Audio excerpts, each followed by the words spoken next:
नमस्कार, स्वागत है आपका आवाज अड्डा वीकेंड स्पेशल में। और मार्केट बिल्कुल गर्मा गर्म न्यू हाइस के एकदम करीब खड़ा हुआ है। और जिस तरीके की रैली पिछले कुछ हफ्तों में हम लोगों ने देखी है वो बहुत ही समझदार, काम एंड कंपोज रैली थी। एक तरफा नहीं हुई कि एक ही दिन में बहुत चले। मार्केट ने धीरे धीरे चला और इस दौरान सेक्टर चर्निंग भी हुई है। एक दिन कोई एक सेक्टर लीड करता था, फिर दूसरा चलता था। अब मिड कैप में ज़बरदस्त बाइंग देखने को मिल रही है। केवल एक आईटी बेचारा भी हमारा फंसा हुआ है, उसमें कई सारी खबरें चलती रहती है, इसके उसमें दबाव है। लेकिन कई सवाल उठते हैं इस मार्केट को लेकर के। एक तो ये कि फेड की तरफ से बिल्कुल ग्रीन सिग्नल है कि आप सर पर दौड़िए, कोई चिंता नहीं है, वहाँ से एकदम ठीक ठाक हो गया है। इंडियन मार्केट और इंडियन इकोनॉमी के क्यूज़ ऑलरेडी काफ़ी बेहतर हैं, यहाँ पे कहीं से कोई रेड सिग्नल नहीं है अभी तक। दूसरी ओर जिस तरीके की बाइंग हम लोग देख रहे हैं कि एफआईआईज़ की तरफ से भी हो रही है, फंड, डोमेस्टिक फंड भी लगातार पुश बनाए हुए हैं, तो ऐसे में क्या नहीं खरीदा तो पछताओगे, एक सवाल। दूसरा, क्या बहुत ओवर हीटेड हो रहा है मार्केट। तीसरा कि क्या ये मान लेना चाहिए कि हमारे लिए जो सबसे बड़ा तेज़ी का कारण है, जिसको आगे हम लोग शो के दौरान एक्सप्लेन करेंगे, वो जो सरदर्द बना रहता था क्रूड ऑयल, वो अब एकदम 70-75 की रेंज में आ गया है, जो भारत के लिए कंफर्ट जोन है। क्योंकि हम लोग चाहते भी हैं कि 60 से 70 के बीच में वो कहीं ना कहीं रहे, तो हमारे लिए कंफर्ट जोन है। इसी पे आज हमारी चर्चा टिकी है कि ये न्यू हाई है, क्या इसमें हम अभी भी पार्टी ज्वाइन कर सकते हैं, या मार्केट ओवर हीटेड हो गया, हमको अब थोड़ा रुक जाना चाहिए, या फिर ये एक स्ट्रक्चरल तेज़ी है जो यहाँ से आगे काफ़ी लंबी रैली करेगी, तो इसमें घबराने की बिल्कुल ज़रूरत नहीं है। इसी पर आज हमारी बातचीत होने वाली, क्योंकि टॉप ऑफ द माइंड आपके यही सवाल है, इन्हीं पे हम लोग आज डिस्कस करेंगे। बातचीत करने के लिए हमारे साथ जो मेहमान हैं हमारे, उनमें परिचय कराता हूँ मैं। मिहिर वोरा सर हैं, डायरेक्टर हैं, CIO हैं मैक्स लाइफ इंश्योरेंस के। पंकज जैन जी हैं SW कैपिटल के डायरेक्टर दिल्ली से।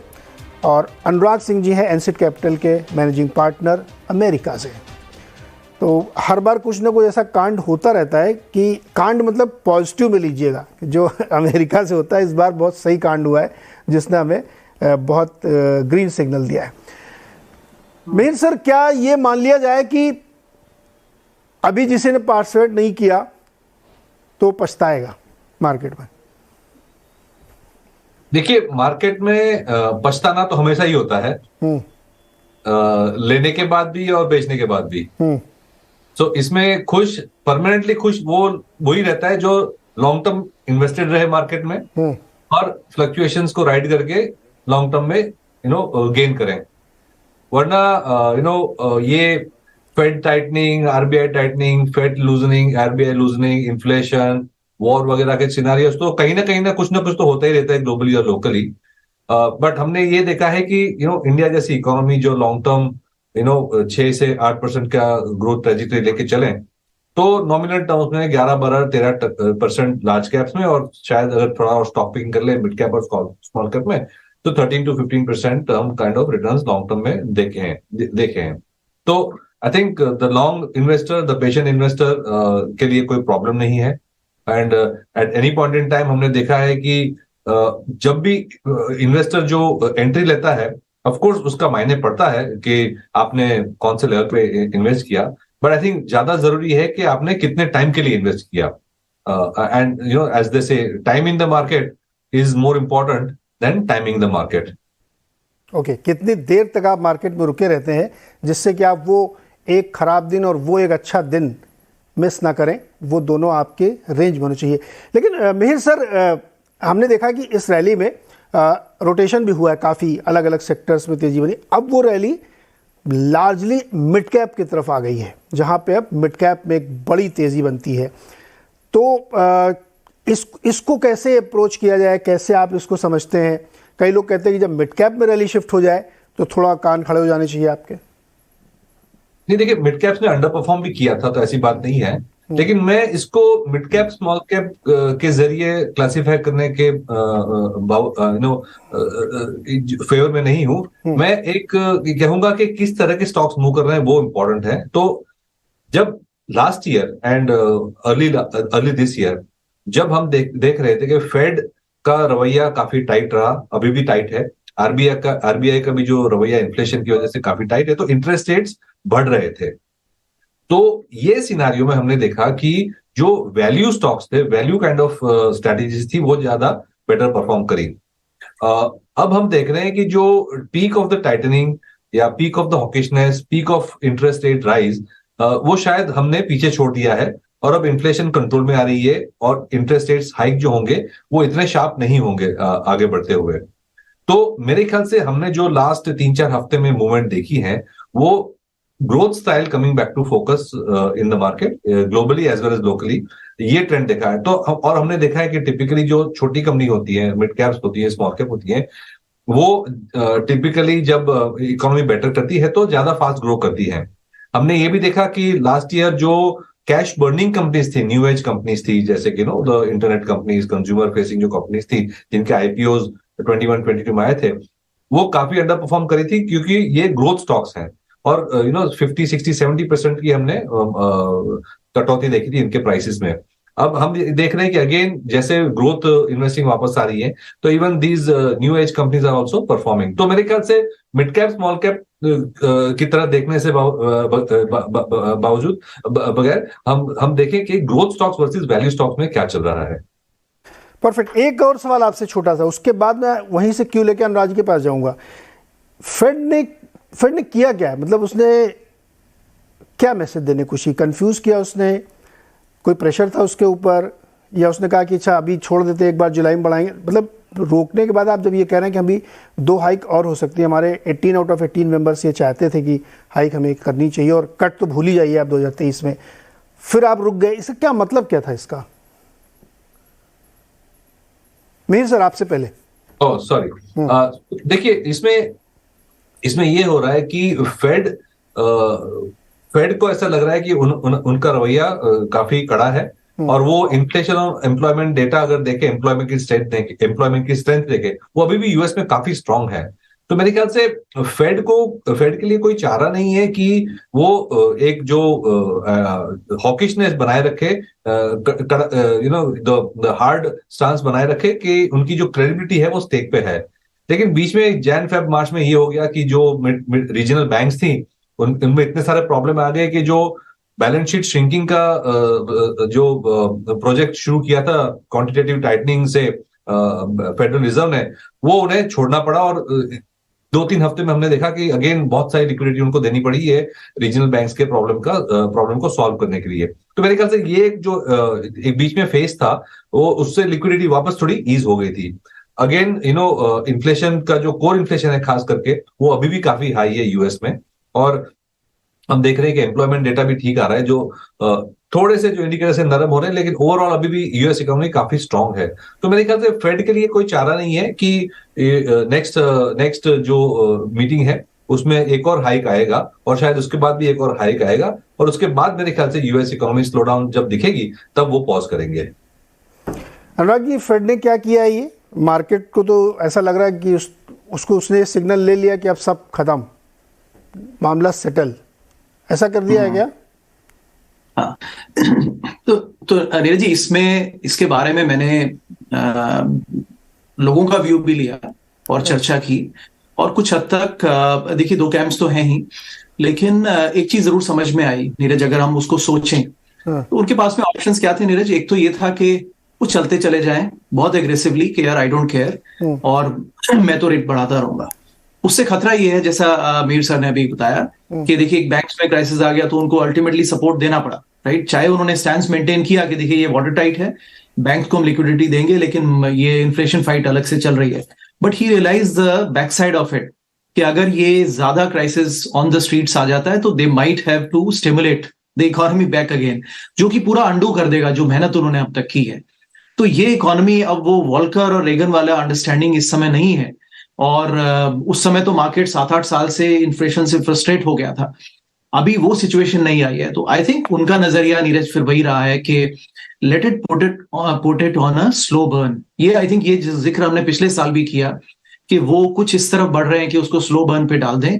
ही doesn't want to be very aggressive, but he knows कि अगर मैं इसको रेट्स को अगर मैं यू टर्न नहीं लूंगा as long as और इकोनॉमी में कोई मेजर क्राइसिस नहीं आता है, तो I think somewhere the employment market will लूजन up, और अल्टीमेटली जॉब लेबर मार्केट, जिसको वो हमेशा कहते हैं कि लेबर मार्केट को बैलेंस में आना है with the demand in the market, और वहीं से इन्फ्लेशन कम होगा। तो तकरीबन ये नजरिया है नीरज कि वो बहुत एग्रेसिव ना होके अब वो सोच रहे हैं कि ऑल्टरनेट उसमें हाइक्स करते रहेंगे, but as long as hikes कर रहे हैं तो आई थिंक डायरेक्शन उनकी तो क्लियर है। But I think having said this Neeraj, I think market उसके अगेंस्ट में बेट कर रहा है, और ये कुछ समय से चल ही रहा है। Market is betting on the side कि दो नजरिए हो सकते हैं, या तो बहुत जल्दी कुछ ना कुछ क्राइसिस आ ही जाएगा और उनको स्टिमुलेट करना पड़ जाएगा। So one is that hope from the market, and second is they are hoping कि यार देखिए शायद ये हो ही चुका है, एंड इन्फ्लेशन जो नीचे आ रहा है और अब 4 के हैंडल पे आ गया है, शायद ये 3 पे आ जाएगा, एंड देन फेड उसमें कुछ नहीं करेगा और ग्रेजुअली ये वापस 2 पर आ जाएगा विद इन 2 years। सो ये दो नजरिए हो सकते हैं। बहुत क्लियर आंसर नहीं है Neeraj, but that's how people are thinking about. इसको एक बड़े विद्वान ने कहा कि क्या चल रहा है यूएस में, इसको ऐसे समझिए आप कि मार्केट ने फेड को याद दिलाया कि आपका बिहेवियर ना एक फ्रेशर की तरह है। जो फ्रेशर पार्टी में गया उसने 6-7 पैक दना दन लगाया क्योंकि चढ़ नहीं रही थी, तो किसी ने जाकर उसको याद दिलाया भाई थोड़ा लैग से चढ़ती है, अभी आप उल्टे हो जाओगे 1-1.5 घंटे के अंदर। तो फेड को ये बताया गया कि भाई साहब आपने जो बैक टू बैक ये 5% तक कर दिया है ना, इससे इकॉनमी बैठ जाएगी आपकी, इसलिए आप थोड़ा रुक जाइए।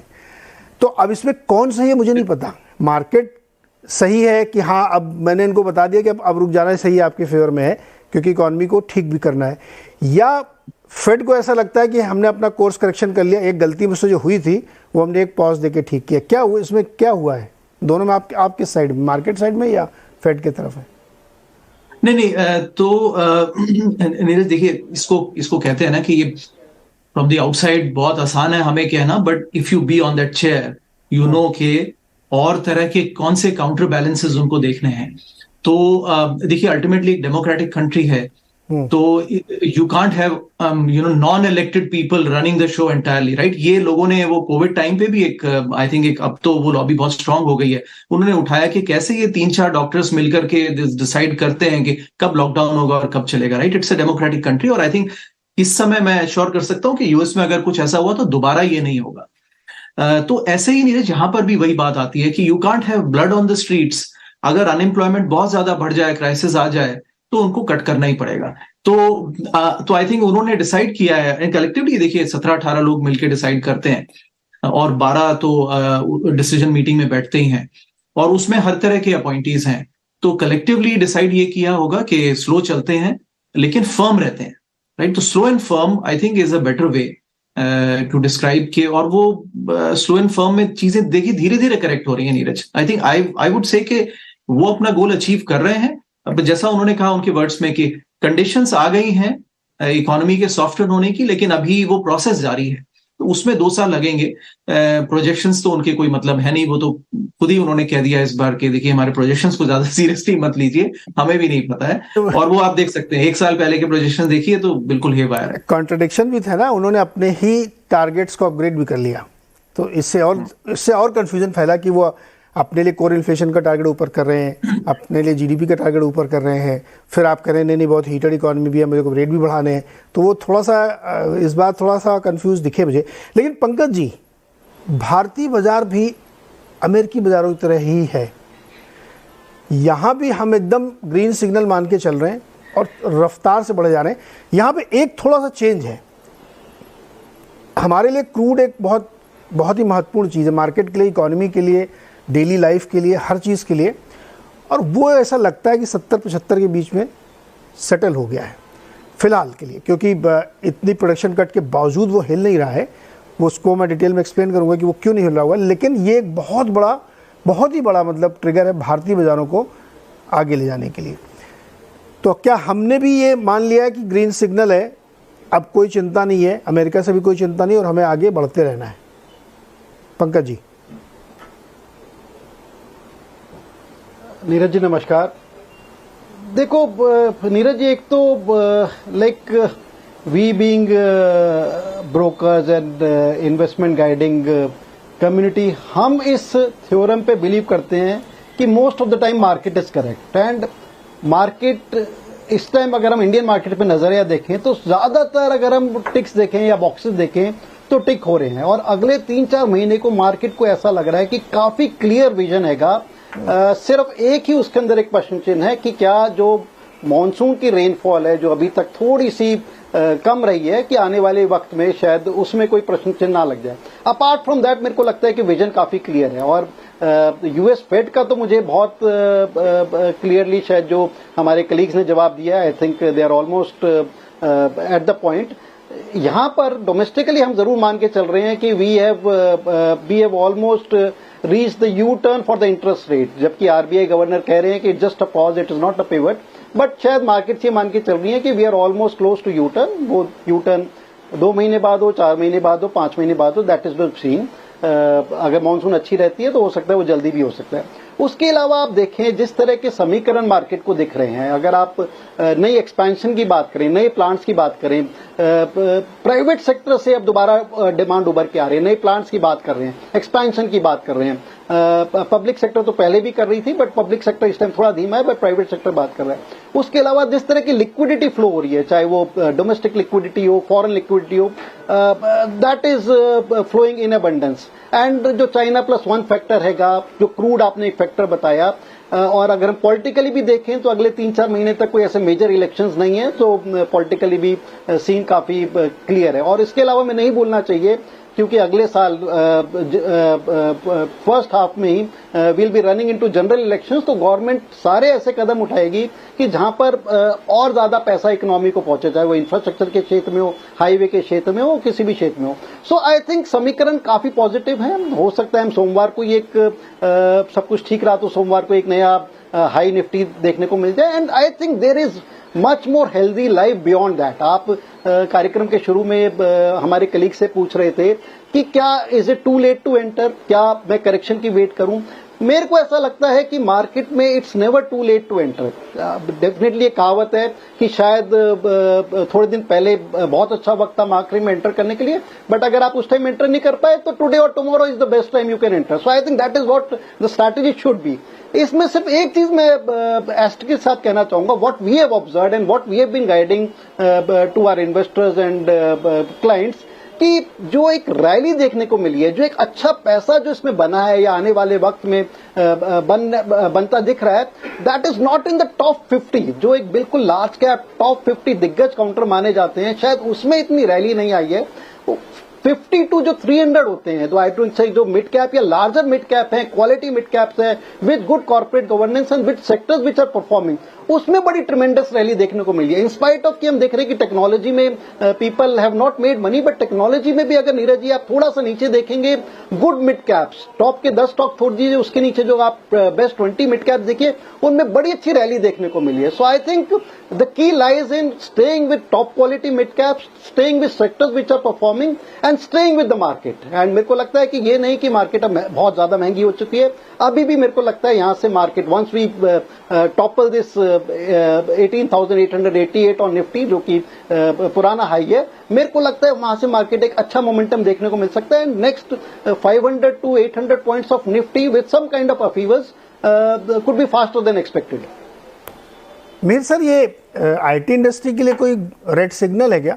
एक खबर आई दिन के दौरान जिसकी वजह से थोड़ा सा मूड लोगों का बिगड़ा, तो कुछ लोगों ने कहा कि अरे अभी ऐसी और भी खबरें आ सकती हैं।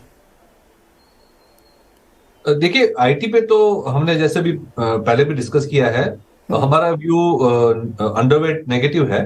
तो उसका मेन रीजन ये है कि रिलेटिवली हमें लग रहा है कि जो डोमेस्टिक इकोनॉमी है वो बेटर परफॉर्म करेगी। डोमेस्टिक इकोनॉमी में सेक्टर देखें, सेगमेंट्स देखें, गवर्नमेंट की जो पुश देखें, कंजप्शन भी देखें, तो डोमेस्टिक सेक्टर्स जो है वो एक्सपोर्ट ओरिएंटेड सेक्टर से बेटर परफॉर्म करेंगे, क्योंकि हमारा व्यू यही है कि इंडियन इकोनॉमी ग्लोबल इकोनॉमी से बेटर परफॉर्म करेगी।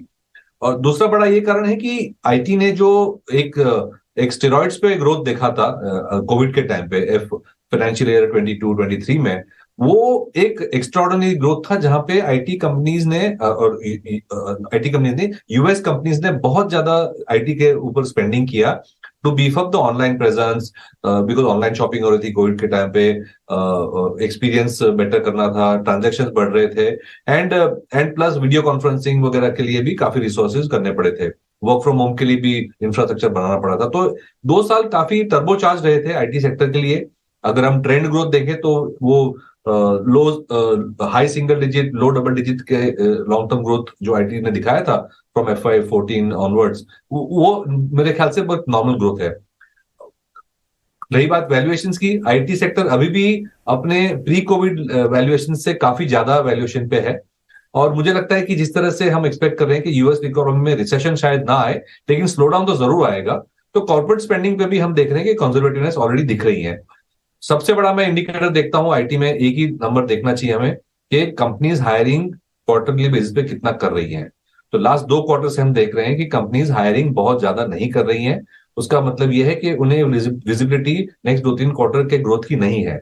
और जब कंपनीज खुद ही अपनी कैपेसिटी नहीं बढ़ा रही है तो एक क्लियर इंडिकेशन है कि सेक्टर 2 साल जैसा ग्रो किया उससे ज्यादा ग्रो नहीं करेगा, इनफैक्ट ग्रोथ में स्लो डाउन आएगा। ऑन द अदर हैंड हमारी जो डोमेस्टिक रिकवरी है वो अच्छी चल रही है, कंजम्पशन होपफुली अच्छा हो जाएगा मानसून के आफ्टर में। तो मेरे ख्याल से आईटी अभी भी अंडर परफॉर्म करता रहेगा। ये न्यूज, स्पेसिफिक न्यूज तो ठीक है, बट इन जनरल मुझे लग रहा है कि कॉर्पोरेट अमेरिका में स्पेंडिंग धीरे धीरे करके कम होगी आईटी के लिए, जो कि एक स्लो डाउन तो आएगा ही आएगा। अच्छा, आपने जो बात की ना आईटी वाली, इसमें मैंने टीम लीज से बात की थी अभी 2-3 दिन पहले ही, तो वो एग्जैक्टली यही कह रही थी कि लास्ट 2 क्वार्टर से तो बिल्कुल फ्रीज था। अभी भी 2 क्वार्टर उनको नहीं लगता है कि मिड लेवल पे कोई भी भर्ती आईटी कंपनीज करने वाली हैं, इंडियन आईटी कंपनीज। केवल वो जो स्कूल में जाके, कॉलेजेस में जाके फ्रेशर्स लेते हैं वो सिर्फ लेंगे, बाकी मिड लेवल पे कोई भर्ती नहीं हो रही है। तो ये एकदम आप सही, आपका अनुमान है कि अगर HR नहीं ले रहे हैं, वहाँ पे लोग नहीं भर्ती हो रहे हैं, तो फिर इसका मतलब है कि आईटी कंपनी में भी दिक्कत है। अनुराग, लेकिन आपके यहाँ कहानी दूसरी चल रही है। एक कंपनी है जिसका नाम है ओरेकल फाइनेंस। उन्होंने एक बहुत ज़बरदस्त गाइडेंस दिया, रिजल्ट भी बहुत अच्छे दिए, और उन्होंने ये कहा कि हम भी अब AI के थ्रू अपने एक बिजनेस को एक्सपेंड करेंगे। और वो स्टॉक 1 साल में 70%, ईयर टू डेट, नॉट 1 साल में, ईयर टू डेट 70%, 1 महीने में 30% चला है। और उसका जो इंडियन आर्म है, जिसका अभी उससे कोई लेना देना नहीं, उसमें भी ज़बरदस्त तेज़ी आ गई है। तो आपके आईटी की दूसरी कहानी चल रही है क्या? नीरज, इसमें मैंने तो ये भी सुना है, वो जो रेस्टोरेंट चेन्स होती है ना, उनके एक CEO ने रिजल्ट्स के दौरान, और I think one of these Coke, Pepsi, and one of these, I don't want to be caught on this, but one of these big chains also, वो अपने रिजल्ट्स में कह रहे थे कि हम AI का यूज कर रहे हैं कि कस्टमर्स को कैसे अच्छा सर्व कर सकें। तो मतलब एक फॉर्मूला हो गया कि अपने रिजल्ट कमेंट्री में AI का नाम छोड़ दो तो स्टॉक प्राइस ऊपर चलता रहेगा, राइट। तो आई थिंक देखिए, तो दो चीजें करते हैं। एक तो मीर सर की बात एकदम ऑन डॉट है। I think while hiring slow down है, और यहाँ पर भी even banks and consumer companies and pharma companies and others, everybody is trying to tighten the belt. इस साल ये हो गया है जिसको बोलते हैं ना year of efficiency.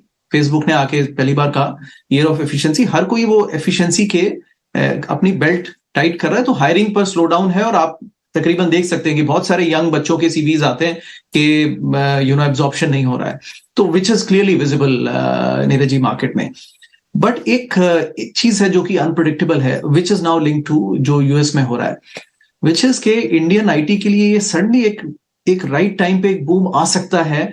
There is a potential, we don't know, but अगर AI का चैलेंज जो है वो रियल है, तो वो एक सडन बूम आ सकता है फिर से इंडियन आईटी में, क्योंकि वो काम कोडिंग किससे कराएंगे? अगर AI चलना है कामयाबी से, तो उसकी कोडिंग किसी को करनी पड़ेगी, और फिर वही इंडियन इंजीनियर्स ही उस पे कर सकते हैं काम।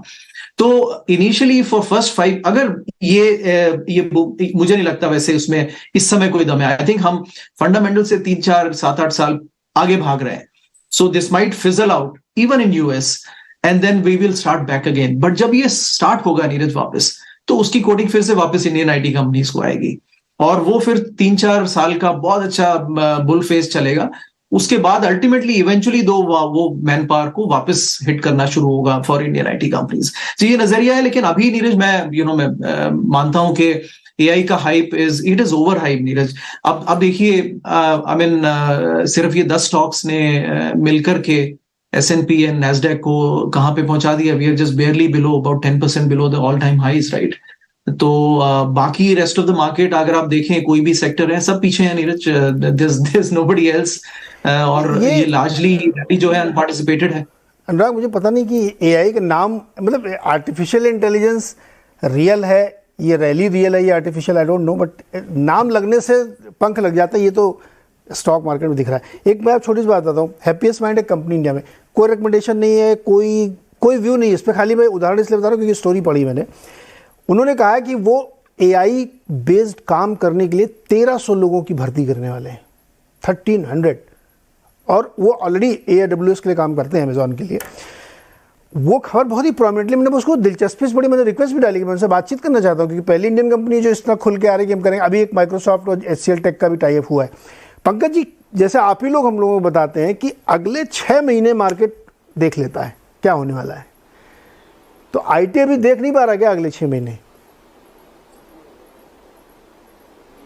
नीरज जी बिल्कुल देख पा रहा है, और हमारा IT या हमारी AI ये कह रही है कि there is life beyond IT, in the sense आप सिर्फ अपने आप को ये मत कंसंट्रेट करिए कि ये IT के टॉप 10 काउंटर्स परफॉर्म नहीं कर पा रहे, या यूएस में जो एक स्लो डाउन है, जो यहाँ पर स्लो डाउन है, उसकी वजह से इनमें एक मोमेंटम नहीं देखने को मिलेगा। ठीक है, तो इनको ये माना जाता है या माना जाता था, वो भी एक कंट्रोवर्शियल स्टेटमेंट है कि ज्यादातर ये top IT companies they our body shopping kind of companies और एक मार्जिन पे हैं।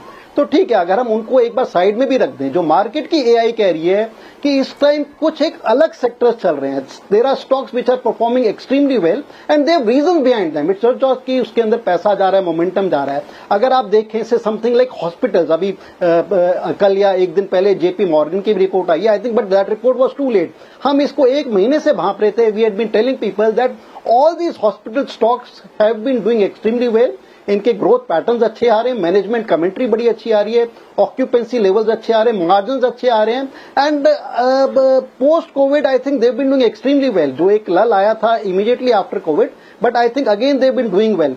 तो दिस इज वन सेक्टर जो कि पहले बहुत ज्यादा सुनने को नहीं मिलता था। अगेन होटल सेक्टर की आप बात करें, आज से 3-4 साल पहले, उससे अगर हम पीछे के 10 साल देखेंगे, nobody wanted to enter hotel sector, क्योंकि वहां पर काफी ओपेकनेस मानी जाती थी। माना जाता था कि शायद बैलेंस शीट या corporate governance, best of corporate governance नहीं है। बट जिस तरह का हमने पिछले 2-3 साल में रुझान देखा, बहुत सीरियस ऑक्यूपेंसी पे ये सारे होटल चल रहे हैं, बहुत सीरियस प्राइसिंग पावर आ गई है। एंड अगर हमारे दिग्गज होटल्स देखें, इंडिया के दिग्गज hotels almost costliest in the world हैं, and still they are almost 80 to 90% occupied most of the times recent time में। So this is one sector which is doing extremely well. एक और sector जो कि हम we have been shouting on top of our voice is auto ancillary and auto. मेरे को लगता है कि ये जो एक सेक्टर है, बहुत ही अच्छा सेक्टर, और आने वाले 1-1.5-2 साल बहुत अच्छी परफॉर्मेंस देगा, चाहे वो EV के साथ हैं या नहीं भी हैं। और वी हैव एक मार्केट लीडरशिप है हमारे पास, जो ऑटो एंसिलरी में है,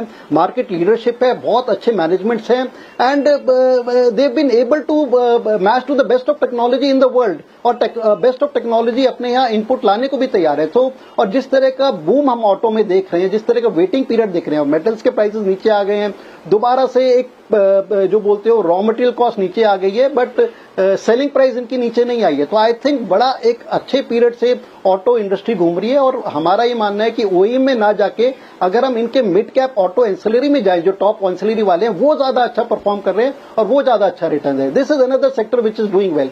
उसके अलावा हमारा मानना है कि सीमेंट बहुत अच्छा परफॉर्म करेगा, चाहे इसमें मिड कैप सीमेंट हो, even large cap cement stocks I think हमारे को अब लग रहा है कि ऐसे कि एक सॉर्ट ऑफ स्टार्टिंग फेज में आ गए।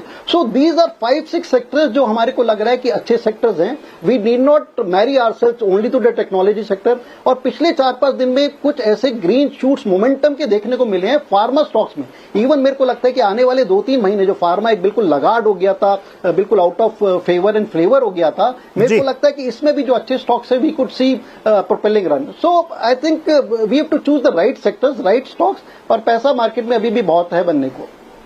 पैसा है, चैनलाइज भी हो रहा है, इसीलिए मैंने कहा था कि उस सेक्टर चर्निंग भी चल रही है। मिहिर सर, मुझे एक चीज़ थोड़ा इनसाइट समझना है। जैसे मैंने कहा था कि क्रूड ऑयल हमारी इकोनॉमी के लिए एकदम लाइफलाइन है, क्योंकि उसके ज़रिए इनपुट कॉस्ट पे बहुत असर पड़ता है, चाहे वो ट्रांसपोर्टेशन की कॉस्ट हो, फार्मा कंपनियों के लिए हो, FMCG कंपनियों के लिए हो, केमिकल कंपनियों के लिए हो, सबको वो कहीं ना कहीं इम्पैक्ट करता है। तो और वो अब एक रेंज उसने बना ली। जेपी गोल्डमैन सैक्स ने 3 बार अपना टारगेट कट किया इस साल। 100 से शुरू किया था, 86 पे आ गए।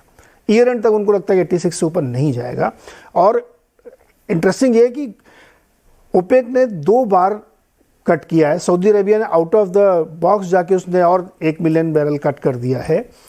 स्टिल प्राइस नहीं जा रहा ऊपर। चाइना रेट कट कर रहा है, स्टिमुलस दे रहा है, यूएस में ग्रोथ अच्छी दिख रही है, इंडिया में ग्रोथ अच्छी दिख रही है, लेकिन क्रूड ऊपर नहीं जा रहा है। ये एक बहुत ही पॉजिटिव पॉइंट मुझे लगता है इंडियन मार्केट के लिए, क्योंकि ये बहुत परेशान करता था ना, क्रूड ऊपर जाए तो करेंसी महंगी होगी, ये होगा वो होगा, लेकिन अभी कुछ नहीं हो रहा है। कितना इंपॉर्टेंट आपके हिसाब से है ये मार्केट को यहाँ से नेक्स्ट लेग रैली के लिए ड्राइव करने के लिए, कंसिडरिंग कि मॉनसून थोड़ा सा वीक भी हो सकता है? नीरज जी, 5-10 सेकंड के लिए आपका आवाज कट गया था, लेकिन मैं जहां तक समझ रहा हूं, आप एक तो ऑयल प्राइसेस की बात कर रहे थे। जी जी। और सेकंड पॉइंट कौन सा था आपका? सेकंड ये था कि कितना इंपॉर्टेंट है, क्योंकि इसके through he next leg of rally आएगी, कंसिडरिंग कि मॉनसून थोड़ा वीक भी हो सकता है।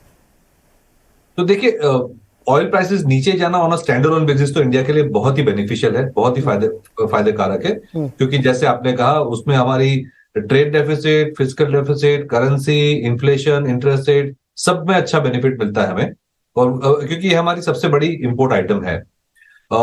Only thing is flip side ये है कि हमने टिपिकली ये देखा है कि ऑयल प्राइसेस तब नीचे जाते हैं जब एक ग्लोबल स्लोडाउन का माहौल बनता है। और अभी हम at this point in time देखें तो सबसे ज्यादा जो डेल्टा है, सबसे ज्यादा चेंज है वो चाइना का है।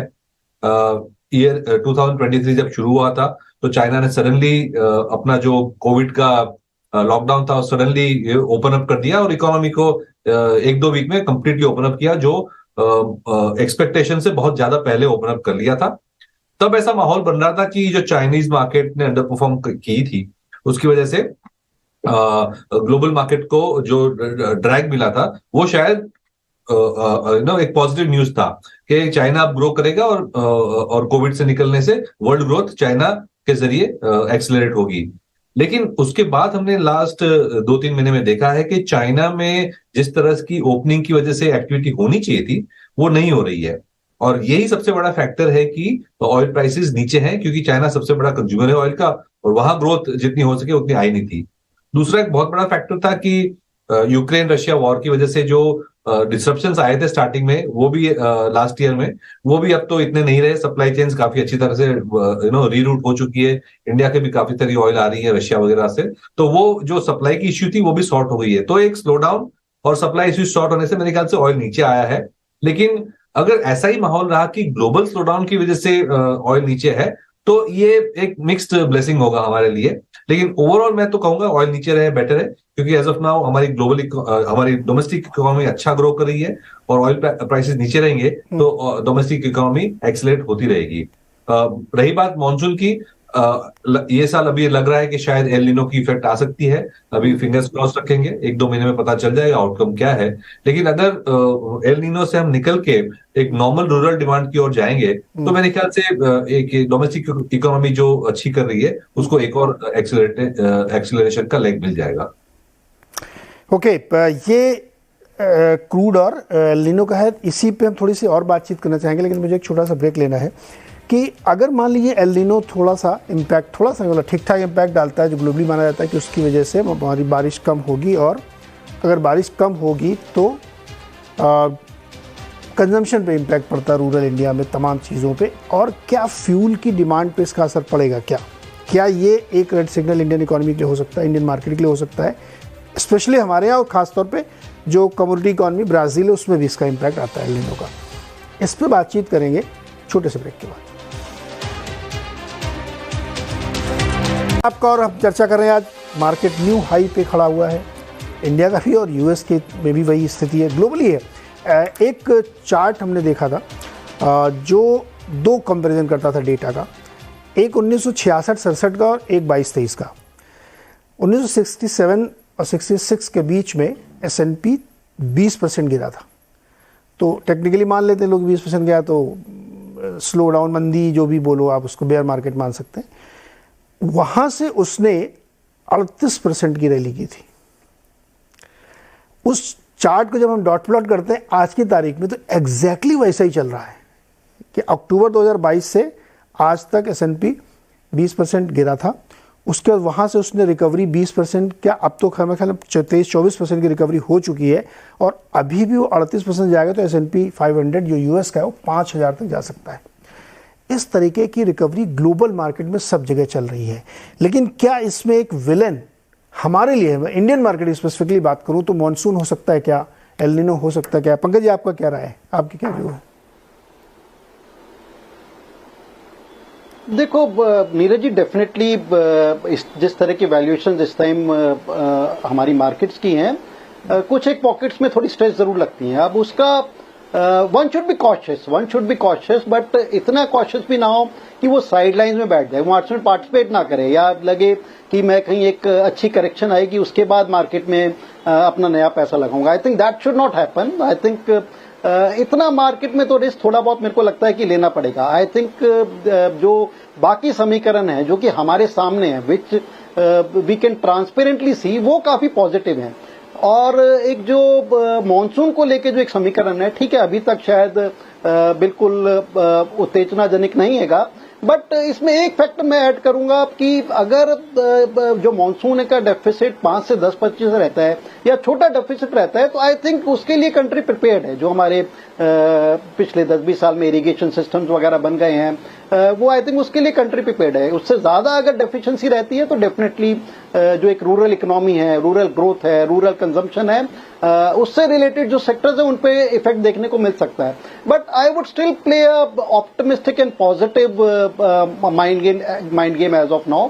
आई would still be in a camp of कि जो अच्छे सेक्टर्स या अच्छे स्टॉक्स जो पैरामीटर्स में आइडेंटिफाई किए गए हैं, उनके साथ पार्टिसिपेट करना चाहिए। And one should be very watchful and careful about what is happening on the monsoon scenario. एक जो बहुत आउटसाइड सिनेरियो है जो कि अभी मेरे को नहीं लगता कि थमाव में है, बट एक यूक्रेन वॉर पे भी हमारे को एक नजर रखनी चाहिए।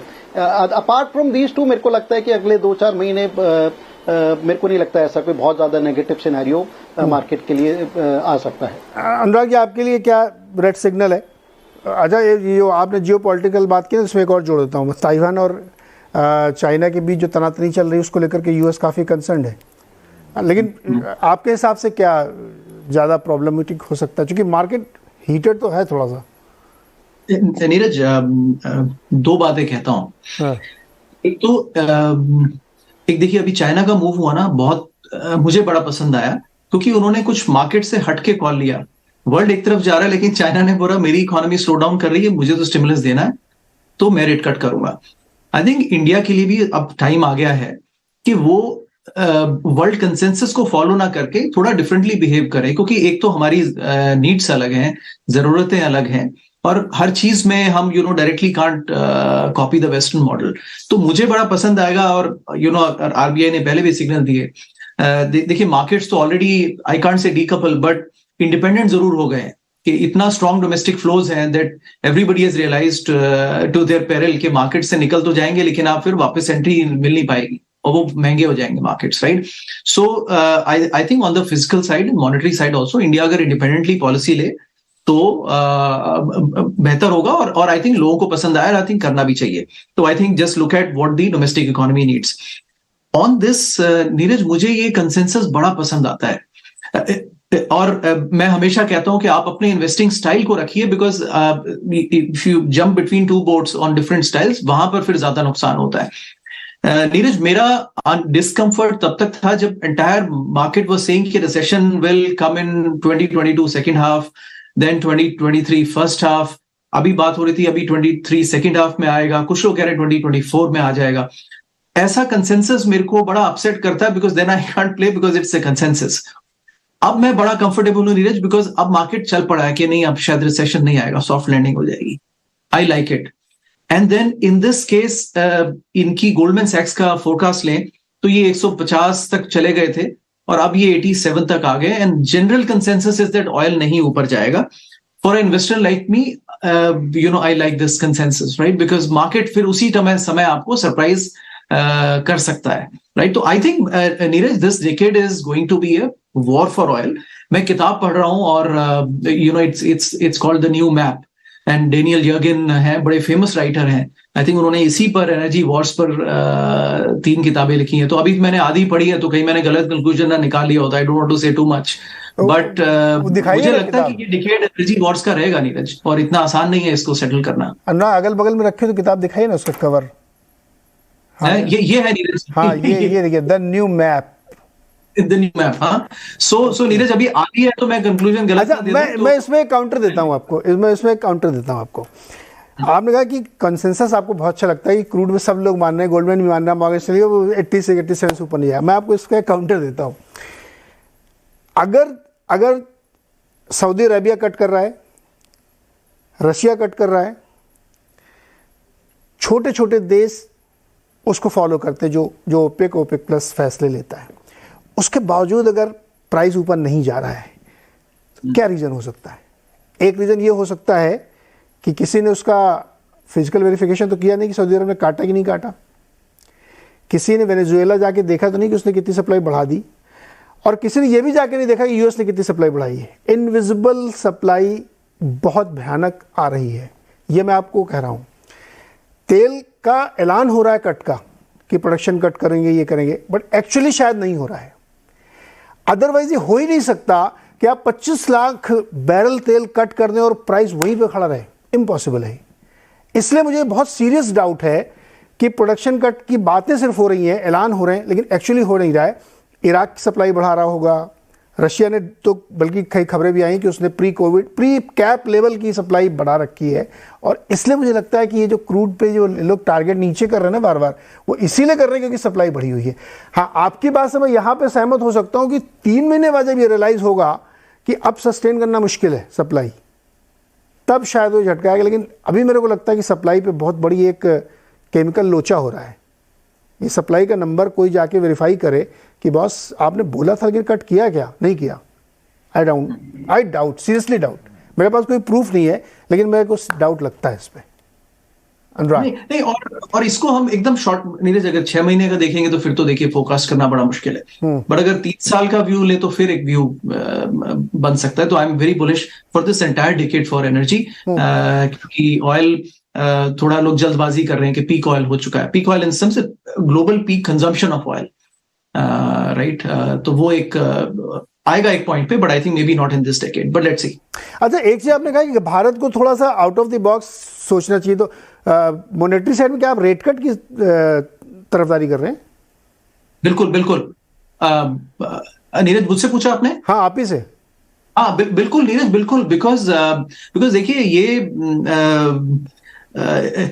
ये कन्वेंशनल इकोनॉमिक्स को डिफाई करना जरूरी है। अब देखिए, चाइना हमेशा डिफाई कर रहा है, राइट। 300% डेट टू जीडीपी पे बैठा है, और इवन यहाँ पर भी इकोनॉमिस्ट ने जब जरूरत पड़ी तो स्टिमुलस बहुत जरूरत से ज्यादा दिया ही।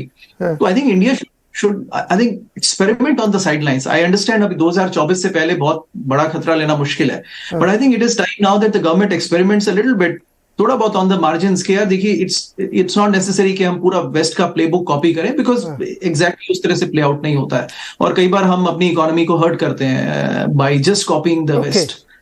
मीर सर, आप एग्री करेंगे कि आरबीआई को रेट कट करना चाहिए इस समय? कट तो मेरे ख्याल से एक प्रीमेच्योर बात होगी, क्योंकि हमारा प्रॉब्लम यह है कि जैसे ही हम ग्रो करना शुरू करते हैं, हमारी ट्रेड डेफिसिट काफी बढ़ जाती है। लास्ट आपने देखा $22 बिलियन का अगेन हमारा ट्रेड डेफिसिट आ गया मंथली बेसिस पे। वो सस्टेनेबल नहीं है। तो मेरे ख्याल से एक कैलिब्रेटेड ग्रोथ ही हमें करना चाहिए।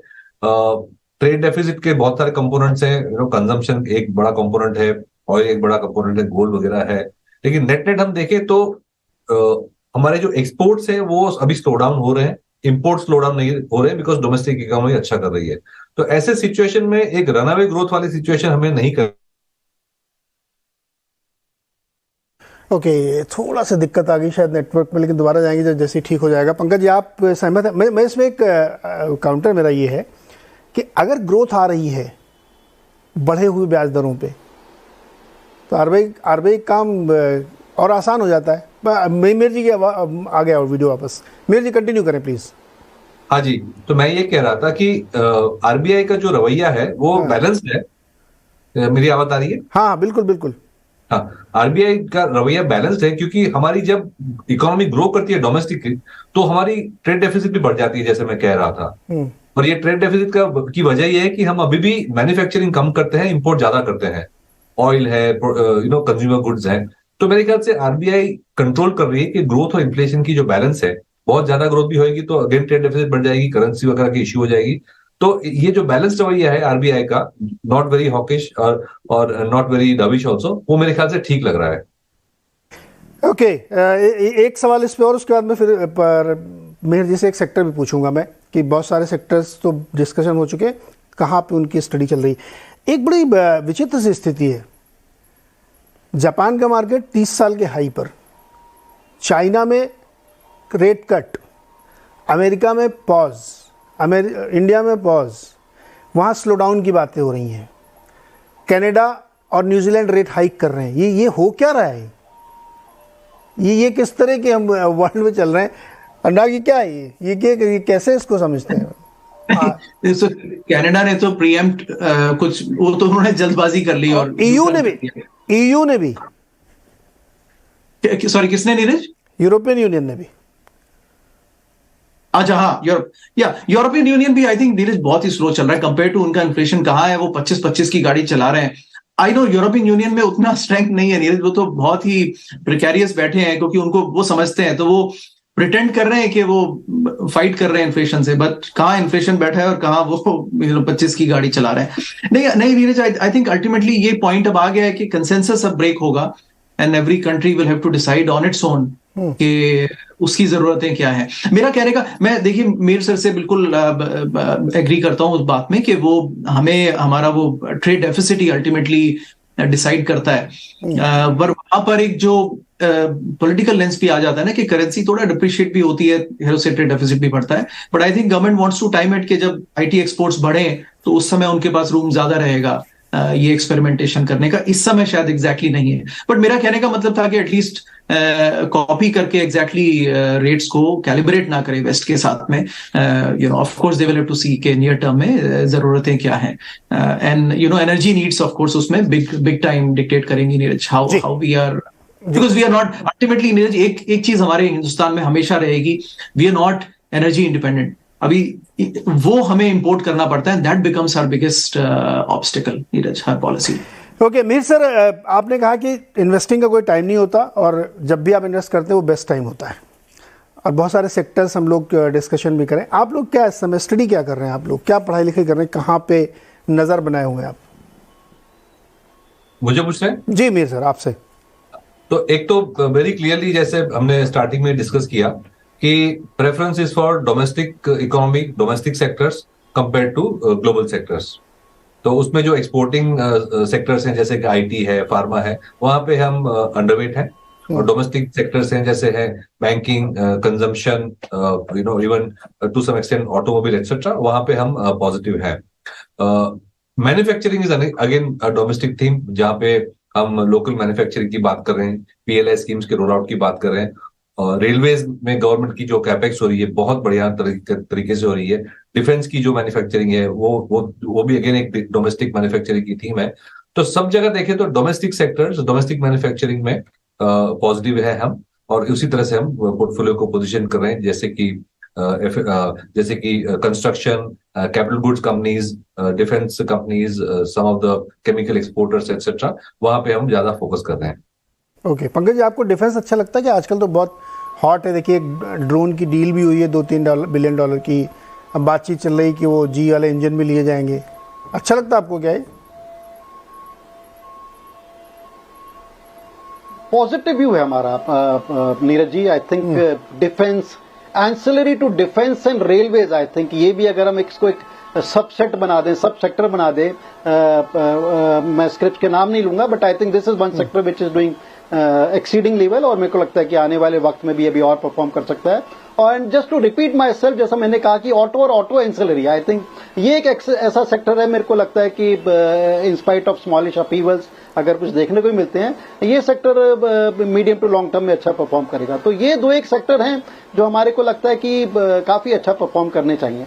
और जहां तक एक टिप्पणी करना चाहूंगा नीरज जी, जैसे आप अभी एनर्जी की बात कर रहे थे, I think not to forget एक जो हमारे को एक हिडन बेनिफिट जो पिछले 1-1.5 साल में या पिछले 2 साल में मिला because of good relations with Russia, जो हमारे को वहां से जो एनर्जी नीड्स हमारी रीजनेबल रेट पे मीट हुई, I think that was another added factor जो हमारी इकोनॉमी काफी रेजिलियंट रही।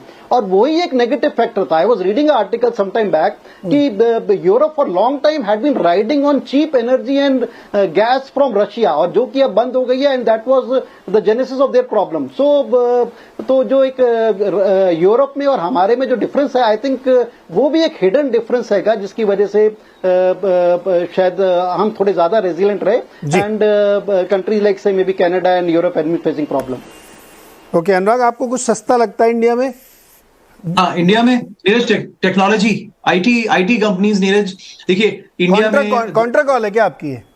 नहीं, हाँ मैं इसलिए कह रहा हूँ, देखिए इंडिया में स्टॉक सस्ते कभी भी नहीं होंगे। हाँ। 2 टाइप के स्टॉक्स होते हैं, या महंगे हैं या बहुत महंगे हैं। हाँ। तो अब बहुत महंगे तो नहीं खरीद सकते हम सर महंगे वाले खरीद सकते हैं। आई वुड नॉट से ये मल्टीपल्स, मीर सर ने बताया, देखिए प्री पैंडेमिक मल्टीपल्स इनके 15-16 पे चल रहे थे, दे वर स्टेबल। अभी उससे ज्यादा है, बट कंसिडरिंग दी, और देखिए फिर एक परचेजिंग भी आपको एवरेज करनी होती है, तो बट आई थिंक ये कॉन्ट्रा सिग्नल है नीरज, क्योंकि मैं बैंक्स को 4 टाइम बुक पे खरीदूं कई बार, I don't know, my mind says कि यार नहीं ये कोई सेंस नहीं है, तो then I hold into areas जहां पर जो कॉन्ट्रा ट्रेड बनता है Neeraj, and then if the timeline is 3 years Neeraj, then it gives me 2x 2-3x। India में उतना मुश्किल है, उतना आना मुश्किल है, बट अगेन वही एक वैल्यू ट्रेड दिखता है नीरज। क्योंकि एक गलती पे मैं अपने आप को नहीं डालता हूँ नीरज, वो ये है कि अगर मैं खरीद लेंगे ना, फिर वो आप अपने आप को you can't face yourself on the mirror that that was stupid really, what were you thinking. So वो पॉइंट है, तो the IT technology I am very, and this is very stable Neeraj. इन कंपनीज ने कहीं नहीं जाना है, they will become even more stronger. तो it's not obscene to buy it at right levels. तो महंगा और बहुत महंगा के बीच में अनुराग चूज करते हैं कि महंगा ले लो, बहुत महंगा तो नहीं लेना। अनुराग एकदम अमेरिकन हो गए, हार्डेस्ट बार्गेनिंग करनी है मेरे को एकदम, मतलब है ना, एक वो तो इंडियन स्टाइल है, बार्गेनिंग का तो स्टाइल इंडियन है। नहीं सर, बड़ी डीलों में वो लोग भी बहुत गजब बार्गेन करते हैं, तो आप वहां जाके ना, आपने तो कॉम्बो बना दिया है ना, इंडिया और वहां तक इतनी बार्गेन करना है कि एकदम चीप लेना है, जिससे कि एक्चुअली वैल्यू। तो ये एक्चुअली इन्वेस्टर के लिए बहुत ज़रूरी भी है कि आप राइट प्राइस पे अगर खरीदेंगे ना, तो आपको डेफिनेटली डाउनसाइड कैप हो जाता है। तो बहुत बहुत शुक्रिया आप सारे लोगों का, और वीकेंड मनाइए सर। बहुत सारी फिल्में रिलीज़ हुई हैं, बहुत सारी सीरीज़ रिलीज़ हुई हैं, देखिए, मस्त रहिए, एंजॉय करिए और हेल्थ का ध्यान रखिए। इस हफ्ते के लिए इतना ही, बहुत बहुत शुक्रिया। अगले हफ्ते फिर एक नए टॉपिक और नए मेहमानों के साथ। बहुत बहुत शुक्रिया सर।